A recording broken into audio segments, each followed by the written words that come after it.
All right, time to wrap with Reusse and Patrick. Welcome back. Tell us about your trip to Cooperstown, which we all saw the column a couple days ago, and it sounded like that would be a very, very cool experience. Oh, it was being there. Getting there and getting home from Albany will drive you crazy. 3.5 hour layoff in Detroit going there. Okay. We don't have nearly as many Delta flights to Detroit as we used to. You used to be able to pick your time of day, right? Yes. 8 in the morning, 10 in the morning, 6, 8, 10. Now there was one to take, and then you get there and you don't get the Albany flight till 2:30 in the afternoon, Mm. and coming back same way, 2.5 hours. So it's an all day, one of those all day journeys to get there and back. And when you fly into Albany, it's in a Sky West plane, not exactly made for us full figured fellows. So it was an ordeal getting in and out of there. And I drove out of there Thursday morning in the snow out of those windy country roads there, Ooh. going Okay. about 35. So that part wasn't good, but of course, I did the orientation with Puck in 2000, and they every Hall of Famer can have them. They don't make the invitation. The Hall of Fame does have them invite one person from the local media that they like, that they would want. They would say, yeah, ask him or her to be there. And I was lucky enough to do it with Puck in 2000, and that was good. But this was fantastic because it was Tony, and he has a quip about everything he sees as he walks through there. He's got, he still sounds like he's been in the U.S. for about 2 minutes. But if you listen to him, you know, but he knows stuff. He observes the whole world of beyond baseball, beyond what's going on in baseball. He makes world comments like he said, there's nothing to do after you lose the World Series, like game seven and you lose the World Series. He says, it's like being vice president. He says, you have nothing to do. I saw that quote. It's a great and, he, quote. and he makes, but he makes all those little observations they're pretty damn hysterical. And but yeah, it was great. His wife and Gordette's along too, and she can enhance all the stories because she's lived all of them. They've been Right. married over 50 years, and she's her Spanish is way better than his English. So she's. I mean, there's some amazing stuff about them. When they had been going back to Cuba every year until the last 2 years because of the pandemic, but when they go, Gordette tastes like steamer trunks. They bring a gift for 60 nieces and nephews. She Wow. knows, and grandkids of those, of the brothers and stuff, of the family still back there. They bring all this stuff. She wraps Christmas gifts for them all, these kids who are now adults. And she knows all their names and when they were born and what their age is. And Tony Tony will say, well, what's that kid's name? And she'll look through her book and say, born this date, such and such. So she's quite organized. But yeah, it was fun. He was funny, and a little bigger group following him around than when I went with Puck. It was just Puck and I and Puck's family and one guy from the Hall. But now the MLB network comes along and they film it, and they've been having. If you want to see more, the MLB network had like a 3 or 4 minute clip last night, and they've had it on the ML. They've had the audio of it on an MLB network. And there's one thing I'm going to have to get into that Sunday I'm going to do some notesy stuff. And the one that didn't fit in yesterday was him talking about when he and Rose did the Gillette commercial, smooth shave. He saw Pete's picture there, and he said, Pete, smooth shave. But he says, but they went there. Gillette had him there. They're going to be there in an hour. Took 9 hours, 8 to 5, because Tony couldn't say Platinum Plus. And then when he did say Platinum Plus correctly, Pete had screwed something up. They were there. It was the greatest ordeal. And all these Gillette guys were there, expected to be there in an hour. I think it was in an All-Star game or something. Yeah. 1971. So Tony was leading the major. Tony was hitting three. This was in the middle, the pitching era when we, the pitching was incredibly dominant, and Tony was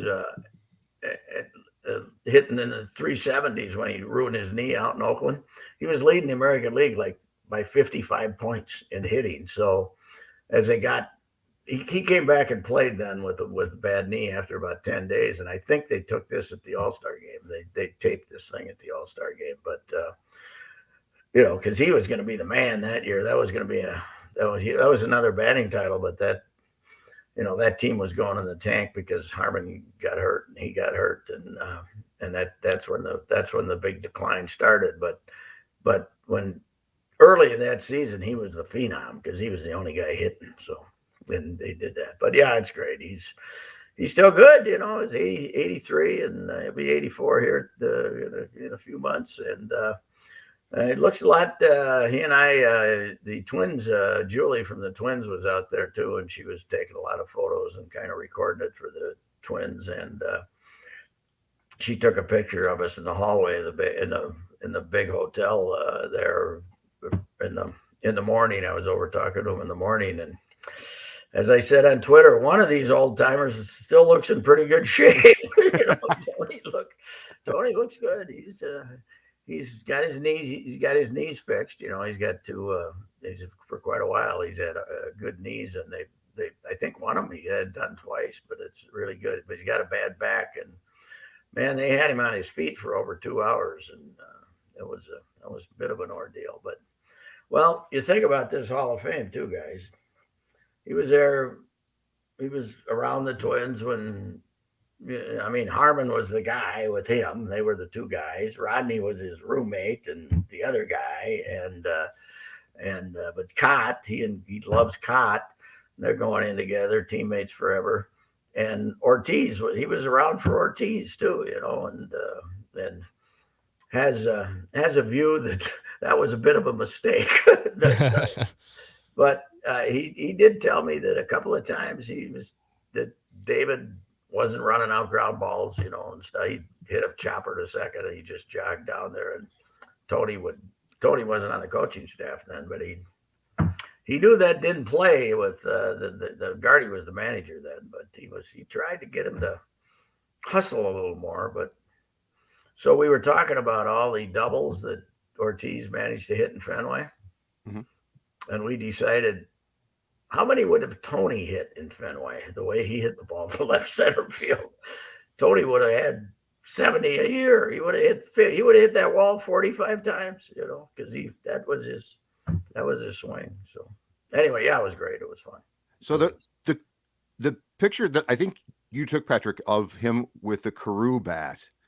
So they've just got bats of the guys and stuff like that downstairs. They have all these displays, these artifacts that are displayed.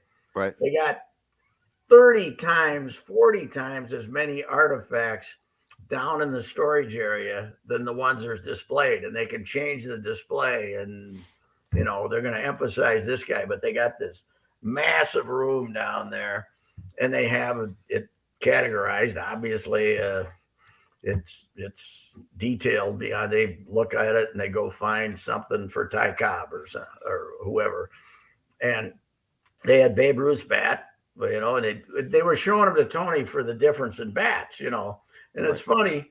Tony grabbed that bat and said, "This has got to weigh 45 ounces," and the guy said, "Exactly, that's what it weighs, 45 Babe Ruth's bat." And then they showed him Rodney's bat, and that's when he went into the story about, you saw the story about Nolan Ryan and Rodney. He went into Rodney's stance and was talking about how Rodney changed his stance, that he went from straight up to that crouch of his. Right. But also would, for certain pitchers, would go back to being straight up. And he was hitting straight up against Nolan Ryan, and Nolan Ryan was one of those days kind of shadowy and throwing 105, Tony said. And Tony usually hit 3. Rodney hit 2 and Tony hit 3. And Rodney's standing there, and Ryan throws one of his great fastballs, and Rodney doesn't move, and it goes behind him. So he didn't move. And Tony went freaked out in the on deck circle and said, Ruby, what happened? What happened? And he said, Rodney looked at him and said, I think the ball went through me, because he didn't know how it missed. He didn't react. I guess he didn't have time to react to like everybody else would have when they saw when they see a ball like that coming, they would have jumped somewhere, right, some direction. And Rodney just stood there like he was taking a pitch, went right behind his back. Wow. There was 50 stories like that he told, because everything he saw, he had a story about, and that's especially the contemporaries. And it was a lot of fun. Yeah, it was. There was a group of the team. There was the camera crew and Gordette and their oldest daughter Anita, who's named after Tony's mom. Great gal, kind of a keeper of the flame too. Mm-hmm. I think she's in marketing to some sign, and I've become a good friend of hers. And yeah, it was really good. And then we got downstairs, and they had the bigger media group, and that's in the plaque room, and they signed the place where we're gonna go in the hall. I didn't know that. That's cool. That's really cool. He was gonna be over there in the corner, and they do a good job. Now there's only 3 living ones this year out of the 7. But Bud, I don't know if they found relatives for Bud Fowler, who was like 1898 when he stopped playing. But beyond that, Minnie Minosa, that's the other thing about this Hall of Fame. Minnie was one of his guys, from Cuba, right. 12 years older than Tony, but a hero of Tony's. And to go in the same year with him is pretty amazing too. Because he told me about a bunch of conversations he had with Minnie, and said, when Minnie would get beat, they had the elections more often back then. And when Minnie would not make it, Tony, I'm not gonna, Tony, I'm not gonna make it, Tony. And Minnie died before he made it. And that's what Tony was thinking. He says, they've changed the voting for Tony's category to every 5 years now, I think. Mm-hmm. He said, that's a long time to wait when you're 80 years old. He said, when you get to 80, you don't think you're going to make it. So I'm just, there's Tony's health seems very fine. So, but he's just, he's 83, and he's so damn happy about this that it's, he's not the hero of every story or anything like that. His stories often reflect, humorously on him more than. But he'll brag about himself, but he'll also demean himself. And he's just such a good guy. And I mean, he would have been a 3,400 hit guy if he hadn't got the bad knee. So you know what? We all complained about Harold Baines, but Harold Baines making the Hall of Fame has kind of opened the way for floodgates. Really good people like Tony Olivia and Joe Cott, who are both, in my opinion, more deserving than Harold Baines. But Harold Baines was a hell of a player. He's a really good player. Yes, he was. So, but Gil Hodges got in this time too, and he died at age 54. He died in like 72 during spring training. Yeah, and I mean, he was always he was the guy in the World Series when they finally beat the Yankees, I believe, in 55. Mm-hmm.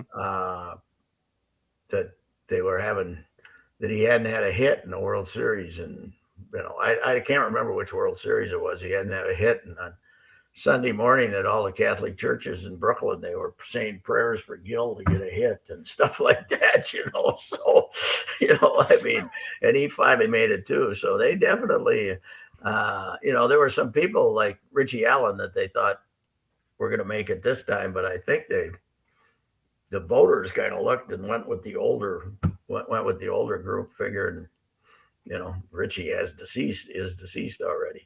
But it's amazing how many of those guys have died in the last, when you go through the film and everything. yeah. The last 2 years, it's been Yes. just a carnage, man. Mm-hmm. There's so many of them that Bob Gibson, they got a 10-year-old tape. They got this great movie, The Generations of the Game, that's really good, that kind of introduces the whole thing. And to show Bob Gibson in that, and he's got to be in his 60s when he's taking it, and he looks like he could pitch, and now, and he's dead. And Tony was that's not BS, was my all-time favorite player as a Twins fan, but I just loved him. And before I ever met him, I loved him. But Gibson I was a Cardinal fan, and Gibson was my number one pitching idol. And to think that he's died, that big, strong, amazing man has, died too. He would hit you in the head too. Oh, Bob Gibson would hit you right in the head and not blink. The story, no, that was Drysdale. Mock told the story about, not Gibson, but yeah, Drysdale would too, yes. When Richie Allen came up, Dick Allen, he became later, but when Richie Allen came back, I mean, they had Gibson and Drysdale and all these mean, nasty guys, and Mock always told the story that he became big friends with Drysdale because of the Angels connection and Mock, but Wes Covington was batting for the Phillies, left-handed hitter. And Richie Allen was in the on-deck circle. First time Drysdale's going to face him. And Drysdale keeps staring at the on-deck circle until Richie Allen catches his eye. And he kind of looks at him and nods, and then he throws one right at Wes Covington's head and sends him sprawling in the batter's box. And Box said, Richie was never comfortable in the box against Don Drysdale for the rest of his life, Yeah, I mean, it's amazing. You're up there with no batting helmets on. And Tony said, the first 2 months that when he came up and he was hitting amazing. I always have remembered the Phil Reagan one when he threw it right at his head, which was about Tony's fourth game. He said, I spent more time on my butt than I did standing in the batter's box the first 2 months, because they were going to, okay, kid, you're going to get up there and stand on top of the plate. And he didn't stand on top of the plate, but he was, up there crowded and get all these base hits. They were just knocking him on his ass for 2 months when he was first there, just throwing amazing. Then Tony also, remember, this was before your time, but he had the bad knuckle. He broke his knuckle. He got hit by a pitch. And he'd lose the bat like 20 times a year. They would go flying. I've heard about this. Yeah. And the pitchers would get very few. Most of them would go down the left field line, but the pitchers would hold on to the bat. Then they'd throw at his head the next pitch. The umpires would just stand there, sit there like that with the big, So Pat, I've Cooperstown's my number one Hall of Fame. I've been to the U.S. one, a hockey one. I've been to Canadian hockey one in Toronto, but the baseball Hall of Fame is number one to get to. So you're recommending, if I wanted to go, is the best way to go Detroit into Albany? Can I take a direct flight into Albany? Give me the easiest path that I can get there. You cannot take a direct flight into Albany. There are other options beyond Albany, though. Syracuse is a half hour for longer. But no matter how you get there, once you get off the freeway 88, or some people just take 220, which winds through the trees and all these little quaint towns. You know what quaint is a euphemism for? Bleep hole. That's what it is. They're all with bad roads, crappy, lousy little towns with ramshackle, maybe one bar in them.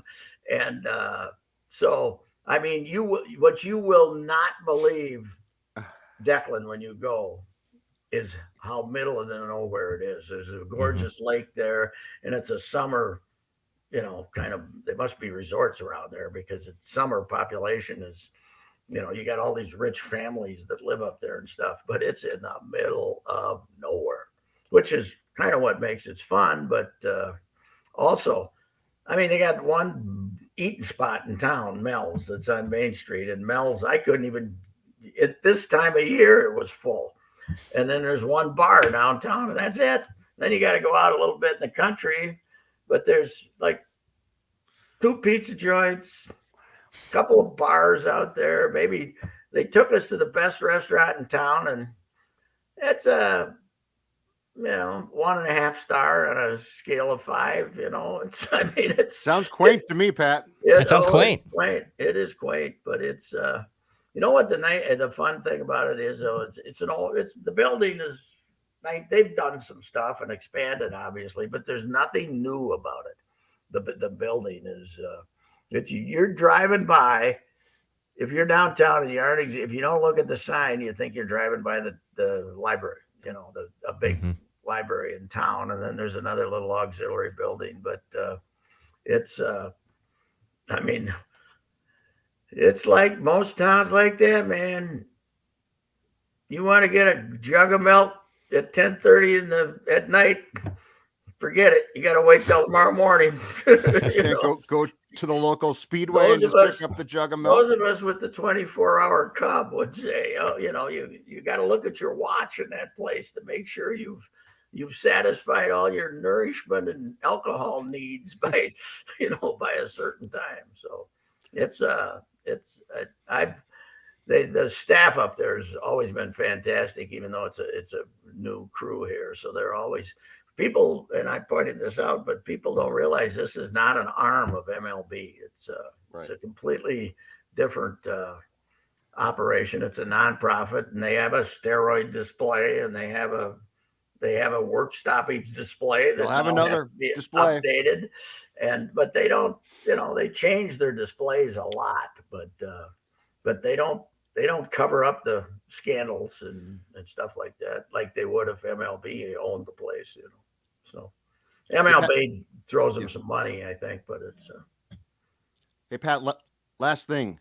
What's your best guess now with the breakdown of all of the progress that was made in such a quick time, and all of the pro owner journalists telling us they're so close to the finish line that we are now basically, I don't think we're talking again officially till Thursday. I'm not a pro owner journalist, but I'm not a pro player journalist either.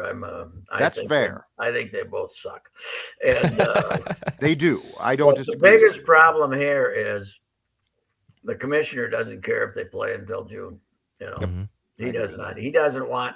He wants 14 playoff teams, and he does not. Apparently, way more of their money is attached to the postseason part of it than we know.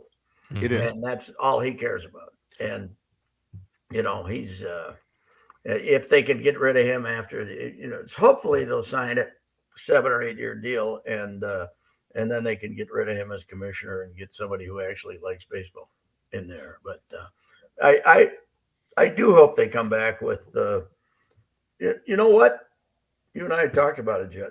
There's no reason to rush back this time with a bad deal that does not address baseball's problems as far as playing the game is concerned. Because, if you rush back and you're still, using, 10 pitchers a game, and, it's taken forever. But the 14 playoff teams that's going to give me a headache. It's just so stupid. But, I think his logic is when you say, how can you play 162 games and then put half the teams in the playoffs? And so his solution is, let's not play 162 games, let's play 100, so he's, I don't know. I wonder what the owners think of him. I think if they win, they'll be happy. I think the ones that sell a lot of season tickets, though, are not probably real happy. I did see that they don't have to start repaying the RSNs back for missed games until 25 have been missed.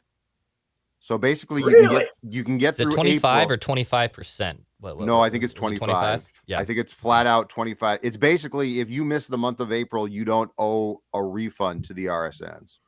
Wow. Well, when those RSN contracts that's going to change. Expire, it's going to be come to Jesus time financially for everybody. So Yeah, I don't know. I mean, it's I said in my lead, I said you can't forget about the evil Putin when you're up there. What a miserable human being. That I mean, he's now blowing up nuclear plants, but Yeah, it's not good. crazy. But you can't forget about baseball's problems for a few hours because this is where they still cherish the game. But I don't know. Good luck. Anyone coming up for the Hall of Fame is. I was in a hotel called the Railroad Inn. This is the off season. It's an old railroad thing. It was nice. They could have filmed The Shining in there. I think the second night I was the only guest. Oh So no. basically these things just operate for summer when people come to Cooperstown, and especially for Hall of Fame weekend. There's nobody in that town. Here's Reusse. Nobody. Yes, they apparently they bring up kids in the kids groups and on spring breaks and stuff like that. But yeah, there's I mean, my friend Tim Mead, who used to be with the Angels and then went up there to run it and lasted less than 2 years. His wife was not a big fan of someone who's been in LA has to adjust their lifestyle to be in Cooperstown. I'll tell you that. To a quaint town, exactly. Yes, yeah. You know what? Quaint. Overrated. Overrated. All right, Reusse, we'll talk to you next